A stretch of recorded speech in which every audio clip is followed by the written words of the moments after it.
One eternity later.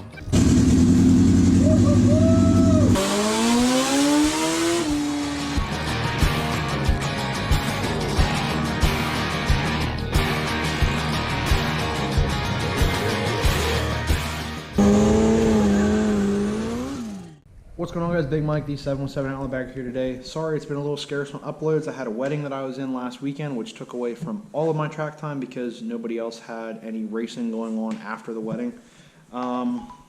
Then we had this weekend, both tracks that I usually go to, that I frequent very often.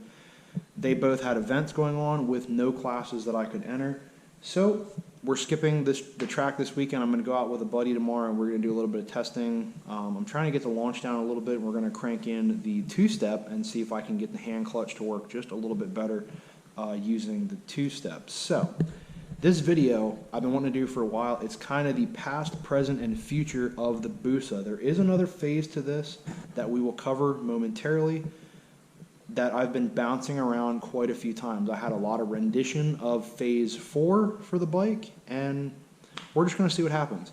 But anyway, so I have a 2012 Gen 2 Hayabusa. The bike started out bone stock minus a slip-on exhaust at the time when I bought it about 3 years ago. So it went through a couple phases. Phase 1, we did the 4-to-8 adjustable Evil swing arm, which I still run on it today. Amazing swing arm for the money. I mean, Evil swing arms, I believe they're out of North Carolina.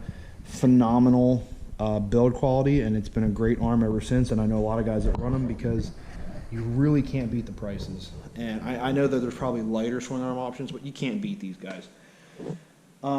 Phase 1, we ran high nines on the just stretched stock motor phase. Wasn't tuned, wasn't nothing.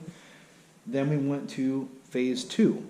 We did a MR12 tune. We also had a full Brox stainless exhaust. We had the Sprint air filter, which freed up a little bit of intake. We ended up cranking it up to about 25 horsepower over stock, and the bike ran great. I loved how the bike rode NA, and we were running about mid-9s with that. And then I managed to put together some money, unfortunately, because I was laid off with COVID. So I kind of took advantage of the little bit of extra money that was coming in at the time to start paying off things and stashing. We went for the current turbo setup that it has now. So we run a RCC Stage 1 turbo. It's cranked up to 10.5 pounds of boost. The motor modifications are it's stock bottom end, still has a stock rod, stock crank, but we did turbo pistons and a base plate spacer. So we dropped the compression from 12.5 to 9.5 to 1. We did a little bit of head work, heavier valve springs, different valves. We also did adjustable cam sprockets to change up the timing a little bit.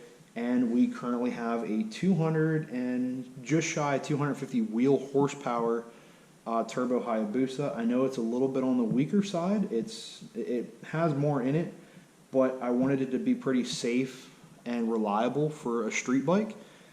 And we're currently running 9.3s on it. I'm hoping for 8s by the end of the season. Fingers crossed, hope Pap help me out here the rest of the season and let us get into the 8s, or at least run very, very, very low 9s on the current setup. It's not stretched the full 8 inches, so it has a little bit more capability in the current swing arm, but with the chain length that I have, I cannot physically go back any further.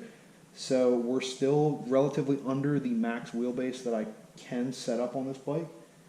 But phase 4, I was originally contemplating just going straight for just more horsepower and just trying to overpower the quarter mile.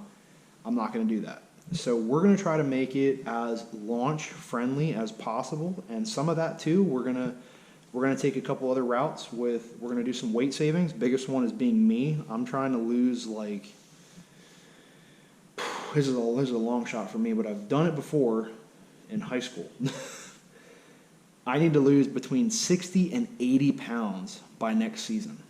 We are going to put the bike on a diet as well. I'm going to do race fairings, eliminate some of the tail light hookups and some of the wiring, and eliminate some extra little things that I don't need. I'm going to go with a 3/4 fairing. So there's a bottom section of the fairing that I will be missing, but most of that just makes it a little bit more friendly for heat. It allows the heat to escape easier. It allows accessibility for some of the bottom end. I can get to the turbo a little bit better. But the other one that I want to do as well is the low pro tank, as well as making it launch friendly. I should have done this year, but it was not in the budget with the motor and setup, to do a Penske shock. I'm going to do a Penske shock for next season, as well as ceramic bearings, to free up a little bit of extra launch capability that this bike has. Most of it for me has been my launch. My 60 foots are not that great, and that's where most of my work needs to come from. But since the bike is pretty raw, it doesn't have a boost controller, it doesn't have boost by gear, it's just trying to get out of the hole and not have the 10.5 pounds of boost hit so hard that it rips the front wheel off the ground and causes wheelie issues. So the next phase is pretty much going to be putting it on a diet, getting new suspension, and doing the ceramic bearings to let it roll a little bit easier and take away a little bit of rotational mass. But that's pretty much where I'm leaning. And then we may or may not, I'm not saying that we're going to do it, I'm not saying we're not going to do it, is E85.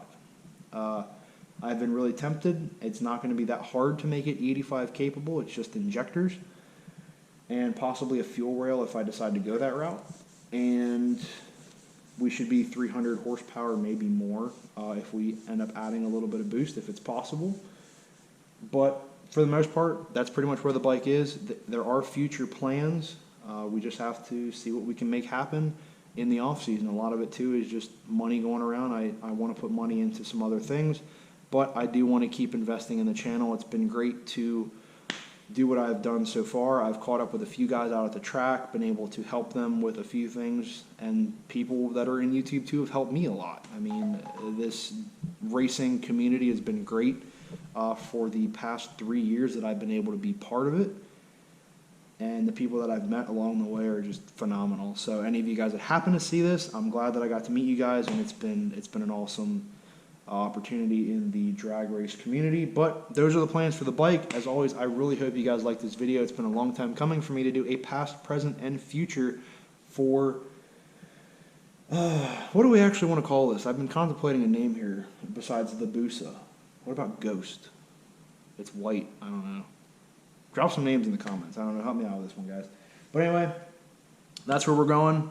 And we'll be hitting the track next weekend. I'm going to hit Mexico tomorrow and try to get some street launches and get a little bit more acquainted with the clutch on the new setup. And yeah, we're going to see how it goes. As always, guys, if you like the video, give it a thumbs up. Drop those comments. You want to know anything more about the bike I haven't covered, because there are additional parts that I have done in the past that have gained questions before. So drop those comments. Don't forget to subscribe. And as always, guys, ride safe, ride smart, always wear a helmet. I will see you on the next upload. See you guys.